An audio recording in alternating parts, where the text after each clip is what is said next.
Well, hello and welcome to the next video in the Rock 3 analysis series, and today we're going to be starting the exposition of the first movement. In the introductory video, I talked a little bit about the sonata allegro form, and this will apply to movement 1, which employs this form using the exposition, development, and recapitulation. And if you don't know what I'm talking about, I would suggest you go back and look at that video because some of those concepts are going to apply here.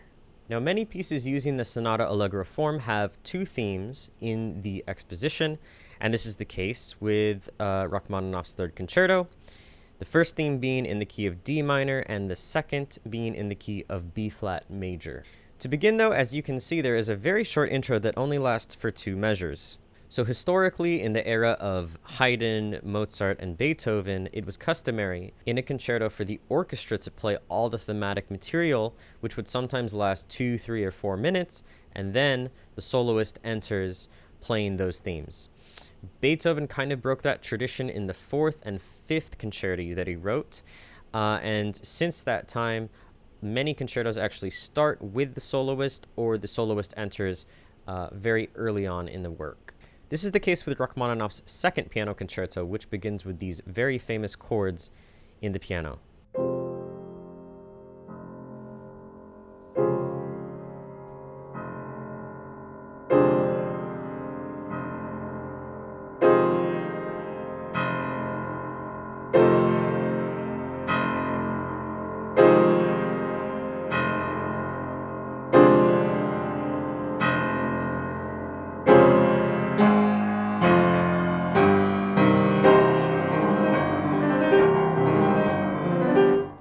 Now, from that piano introduction in the second concerto lays the groundwork for the harmonies that will make up much of that first movement. It's been said that Rachmaninoff was somewhat of a nervous performer, and so his second and third piano concertos both start with very simple pianistic material. It doesn't start with any quick flourish, it doesn't jump right in. It starts very slow and progresses into more and more difficult things, which is ideal for someone who has a little bit of nerves when approaching the stage. And as you can see in a second, the opening pianistic material for the third concerto is even simpler than that of the second concerto. Now here we have the very short introduction from the orchestra.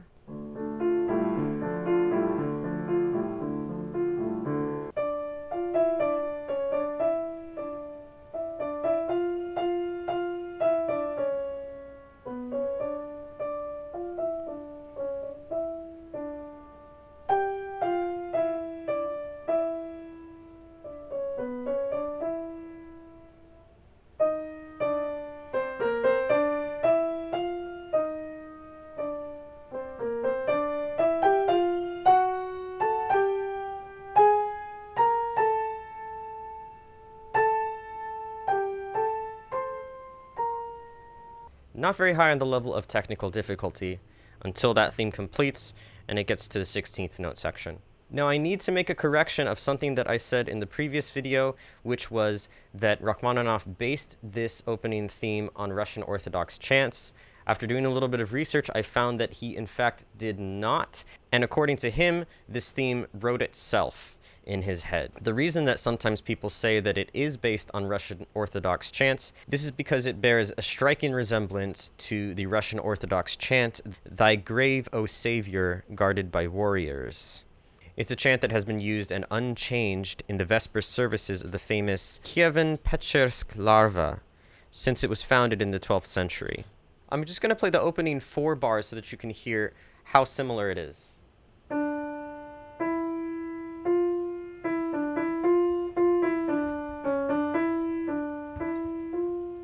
And on this page, we can see there's actually a parallelism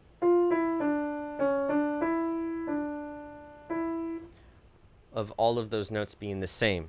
So does this mean that Rachmaninoff was lying when he said the theme wasn't based on any pre-existing music? I don't think so. One thing we have to remember, as I mentioned in the video on the history of this piece, is that these composers grew up before the age of recorded music. So anything they heard had to be performed live, And Rachmaninoff, growing up in Russia, would have heard these vespers, these chants, these church bells, this music, which heavily influences composition, and probably a great deal of that happened on a subconscious level. So probably he wasn't even purposefully copying many of these pieces. So now that we've established the simplicity of this theme one, its possible relationship to chant-like melodies, then the question becomes, how does such a simple theme wind its way into becoming such a complex total piece of music? And to answer that question, I'm going to have to talk a little bit about the basics of Western tonal harmony. Now, just a quick disclaimer that as we go through this piece, realizing it is quite a complex piece of music, theoretical interpretations can vary, and they vary more as the complexity increases. So just like a complex mathematical situation might have many different ways to arrive at the same conclusion or many different ways to analyze it, as the complexity of music increases, so do the number of the possible interpretations. I will try to distinguish when I'm just giving my opinion or the opinion of other professors. However, the foundational level does not change. There's also the issue of differing terminologies. So when I was looking at the analysis of Yevgen's theory professors in Russia and Ukraine, I came across some differing terminologies where it took me a little while to understand what exactly they were meaning when they used a certain word. And then once I could relate it to the word that I knew, it made sense. And this can even happen in the same language when dealing with American music versus British music. Many people don't realize this, but the British and American note values and rest values all have different names. So what we call a whole rest in America would be called a semi-brevi rest in Britain.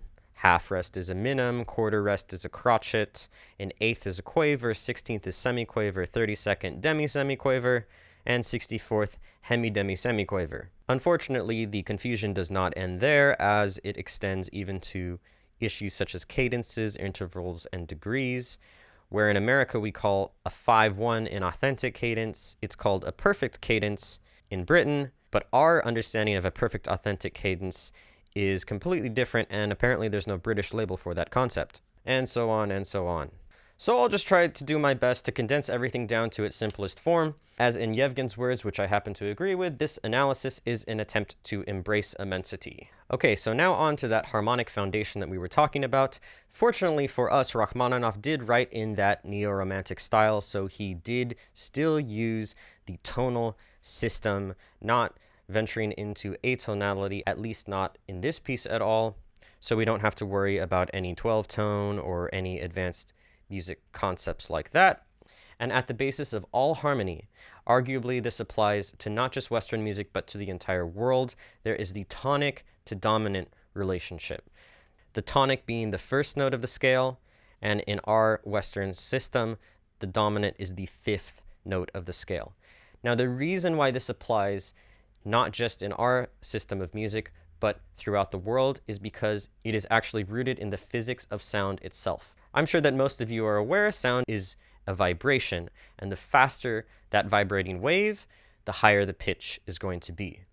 However, within that vibration itself, whether that be a string or metal from a flute or wood from a clarinet, there are things called overtones, which are vibrations within the sound. So I'm actually going to use a guitar because I feel like it is the easiest to explain this concept on. So if you pluck a string, you get a vibration. If that is divided in half, it's this fret right here. And the first overtone that you get is an octave. The second overtone that you get is a fifth above that octave. So 5 notes above the vibrating string. The next one is an octave. And then you get the major third. And then there are a bunch of little smaller ones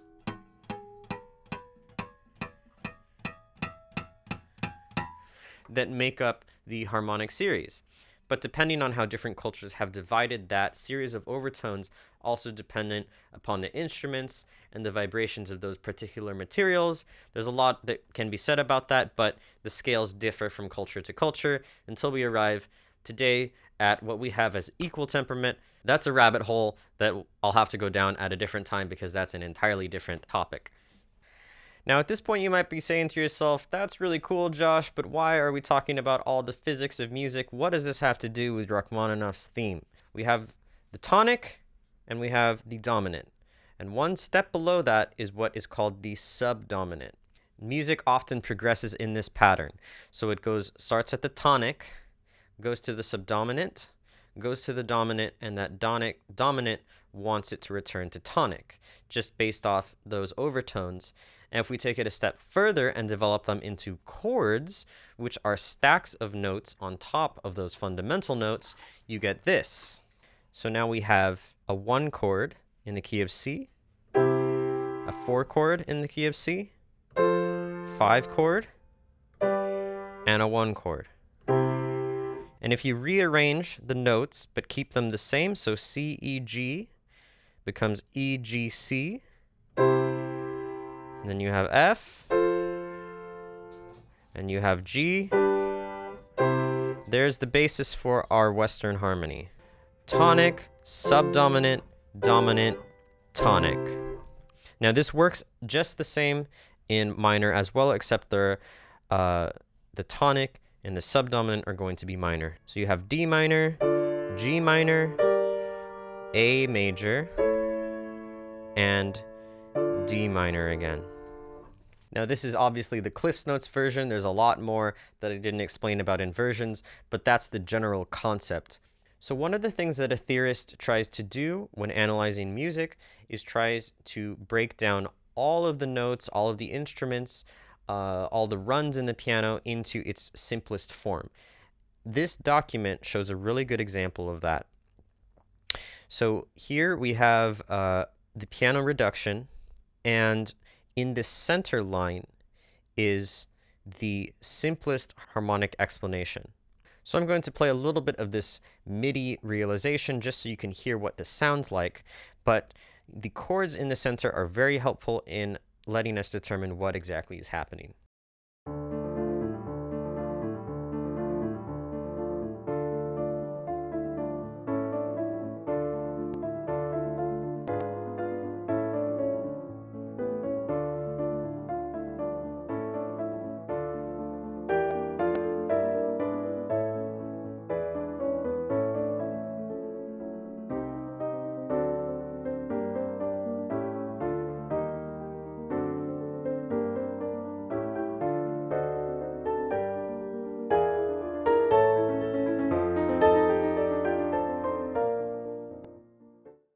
Now here is where things get interesting.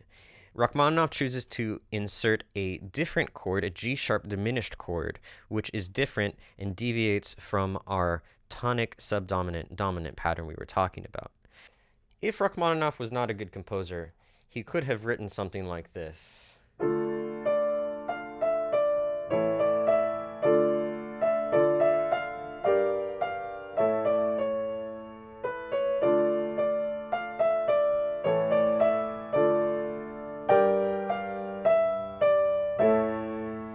Because that stays with our basic harmonic pattern 1-4-5-1. So knowing what he knows about theory and composition, he expands the degree to which chords can move from one chord to the next, and we move from this to this, and finally this is where we get into something called the law of substitution. So what the law of substitution says is that there are chords that are closely related and chords that are distantly related to one another. So some chords, for example, that might be closely related to the tonic might be the 3 chord and the 6 chord because they have notes in common. With the 4 chord, that might be the 2 chord, or it might be the 6 chord. And with the 5 chord, it might be the 7 chord or the 3 chord. Those aren't an exhaustive list, but that just gives you an example. So notes in common, how closely they are related to one another, can be substituted and can provide a more interesting sound. Now I'm going to look at a different Muse score file sent to me by Yevgen and created with his theory professors, and this one also does a fantastic job at explaining the difference of substitution. So here we have in the upper voice, the first time the theme comes played in the piano, and the accompanying chords are what is happening in the orchestra. The second time the theme is played in the orchestra, which we have in the right hand, and the piano and the rest of the orchestra is playing different chords. And as time goes on, you can see that they start to deviate little by little. Here you have a difference where the G minor becomes a B flat major, and then various other substitutions occur. I'm going to start at measure 10, playing the first time. This is where the piano has the melody.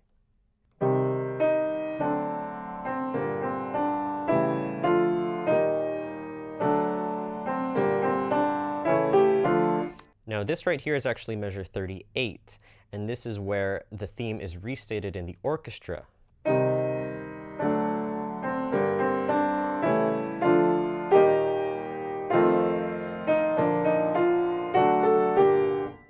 So we have a different chord progression.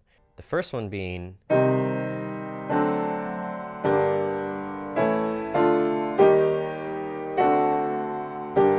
the second time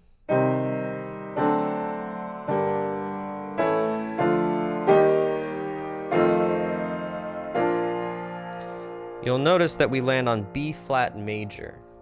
Now this is significant because what happens later in the piece is the second theme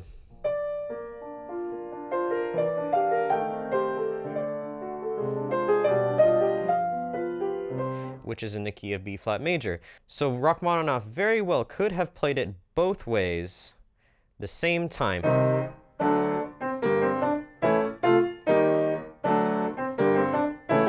But he didn't. He chose to tonicize B flat the second time. Right here. As sort of like a foreshadowing of what's to come. Now again, this is all great information, but what does it matter for someone playing piano? Well, if you understand what's happening in the orchestra and you understand the harmonic changes, you can bring out those particular moments. And you can also understand what you should play less of. Too often I hear this section sounding a little bit like a Bach piece, with everything just very distinct and very clear, and you lose the sense of what's happening. But when you're playing with the orchestra and not just as a soloist, then it brings out all these particular shapes and nuances here, and it continues that story of the music. All right, so we've covered the basics of tonal harmony with the concept of tonic, subdominant, and dominant. We've talked a little bit about substitution and how you can substitute chords to make things a little bit more interesting, and looked at how Rachmaninoff did that within the first theme, transferring chords from the piano and the orchestra and how those are different.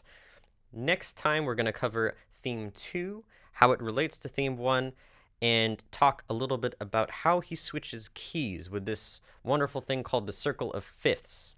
But next time, we're going to cover the concept of the circle of fifths, one of my favorite concepts in music. It's so foundational to what we do as far as modulating between keys.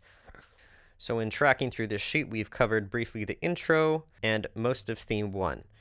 There's a lot of transitional material to cover, as well as theme 2. So I can expand a little bit about how to play theme 1, as well as cover what's happening in the transitions and how these themes are related using the circle of fifths.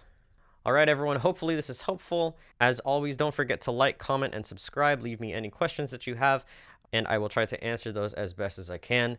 In the meantime, stay tuned, and I will see you in the next video.